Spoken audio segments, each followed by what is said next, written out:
This is Vijay Shekhawat back with another video.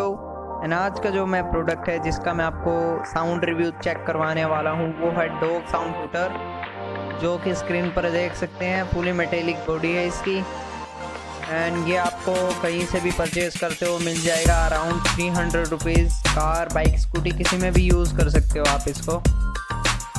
इसका loudness काफ़ी high होता है, काफ़ी तेज़ साउंड होती है। जैसे किसी प्रैंक करने के लिए आप इसको ले सकते हैं या सामने वाले को डराने के लिए काफ़ी अच्छा प्रोडक्ट है ये। तो आज की वीडियो में मैं आपको इसका साउंड टेस्ट दिखाने वाला हूँ।